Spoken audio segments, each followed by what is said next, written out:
आज आपको एक स्टोरी सुनाने जा रहे हैं। स्टोरी को पूरा सुनिएगा तभी उसका मॉरल आपको समझ में आएगा कि एक राजा था, उसकी कोई औलाद नहीं थी, काफ़ी उम्र हो गई उसकी।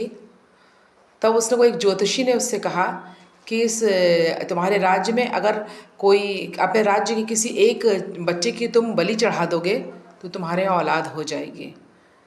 तो राजा ने पूरे जो है अपने राज्य में मुनादी करा दी, मतलब लोगों को तक ये इन्फॉर्मेशन पहुंचाई कि जो भी इंसान अपना एक बच्चा मुझे बलि चढ़ाने के लिए देगा उसकी पूरी ज़िंदगी का खर्चा राज्य से उठाया जाएगा और वो उसको मैं माला माल कर दूंगा। बहुत सारे लोग गरीब, राज्य में बहुत सारे गरीब लोग थे, गरीब परिवार था जिसके काफ़ी सारे बच्चे थे। तो उन्होंने अपना जो सबसे छोटा बच्चा था उस बच्चे को लाकर राजा को दिया और कहा आप इसकी बलि चढ़ा दीजिए और मैं खुशी से इसको देने के लिए तैयार हूँ। राजा ने कहा ठीक है। राजा ने उस बच्चे को रख लिया और उस बच्चे से उन्होंने पूछा कि तुम्हारी आखिरी ख्वाहिश क्या है। बच्चा इतना समझदार था कि ये समझता था कि बलि का मतलब क्या होता है, कुर्बानी का मतलब क्या होता है। तो उन्होंने बच्चे से पूछा कि तुम्हें तुम्हारी जान लेने से पहले मैं सिर्फ ये पूछना चाहता हूँ कि तुम्हारी आखिरी ख्वाहिश क्या है। तो बच्चे ने कहा मुझे थोड़ी सी गीली मिट्टी चाहिए। उन्होंने कहा ठीक है। उसे थोड़ी गीली मिट्टी ला कर दी गई। उसने इस गीली मिट्टी से 3 मिट्टी के मकान बनाए और मकान बनाने के बाद एक मकान को लात मारकर तोड़ दिया, फिर दूसरे मकान को लात मारकर तोड़ दिया और तीसरे मकान के आगे वो झुक गया, हाथ जोड़े, कुछ प्रार्थना की, कुछ दुआ की और फिर राजा से कहा कि ठीक है अब आप मेरी बलि चढ़ा सकते हैं। तो राजा ने को लगा कि कहीं कोई जादू टोना तो नहीं कर रहा। तो राजा ने उससे पूछा अच्छा तुम मुझे ये बताओ कि तुमने ये 2 मकान क्यों तोड़ दिए और एक मकान को क्यों नहीं तोड़ा। उसने कहा ये पहला मकान वो है जो मेरे माँ बाप का बनाया हुआ मकान है।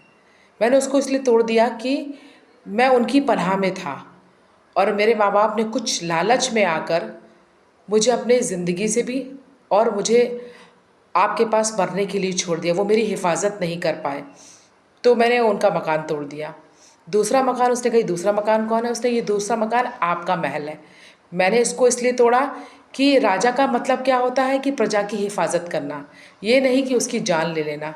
तो आप भी तो मेरी हिफाजत नहीं कर पाए, इसलिए मैंने ये मकान, ये महल जिसके के नाम से मैंने बनाया था और मैंने वो भी तोड़ दिया। उसने कहा फिर ये तीसरा, इसको तो तुमने नहीं तोड़ा, इसके तो आगे तुमने सर झुकाया, हाथ जोड़े, तो तुमने इसको क्यों नहीं तोड़ा। उसने कहा ये तीसरा मकान अल्लाह का घर है और मैंने ये, मुझे मालूम है कि अब मुझे सिर्फ उसी पर भरोसा है कि वो मेरी जान की हिफाजत, उसने मुझे दुनिया में भेजा है तो वो मेरी हिफाजत करे। मेरे माँ बाप मेरी हिफाजत नहीं कर पाए, मेरा राजा मेरी हिफाजत नहीं कर पाए, पर मेरे अल्लाह मेरी ज़रूर हिफाजत करेगा।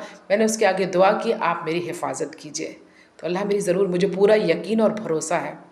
राजा के आँख से आंसू बहने लगा और उसे अपनी गलती का एहसास हुआ कि मैं यहाँ का राजा हूँ तो मुझे तो अपने प्रजा की हिफाजत करनी चाहिए और मैं एक छोटे से लालच में आकर सिर्फ एक बच्चे की ख्वाहिश के लिए किसी की बच्चे की जान ले रहा हूँ, तो ये तो मैं बहुत गलत करने चाह रहा था। उसने उस बच्चे से माफ़ी मांगी और उसे कहा कि आज से तुम ही मेरी औलाद हो और इस राज्य के वारिस तुम ही बनोगे। तो देखिए ना, अल्लाह पे भरोसा, यकीन करने का क्या रिज़ल्ट हुआ। तो हमें अल्लाह पे भरोसा करना है। दुनिया से हम क्यों मांगते हैं ये मिल जाए, वो मिल जाए, ये दे दे, उसके आगे झुक गए, उसके आगे झुक गए। नहीं, सिर्फ अल्लाह के आगे झुकना। देने वाली ज़ात सिर्फ अल्लाह है जो हमें इस दुनिया में लाया है, जो हमारी हिफाजत करेगा और हमारे लिए जो भी अच्छा बुरा जो भी होगा वो मेरा रब तय करेगा और उसका तय किया हुआ रास्ता ही हमारे लिए सही होगा। तो इस कहानी का मॉरल ये है कि अल्लाह पर भरोसा रखिए, ये यकीन रखिए कि वो जो हमारे लिए चुनेगा वो रास्ता सही और वो हमारी हिफाजत करेगा। उसने हमें दुनिया में भेजा है तो उसके सिवा कोई भी हमारी हिफाजत नहीं कर सकता।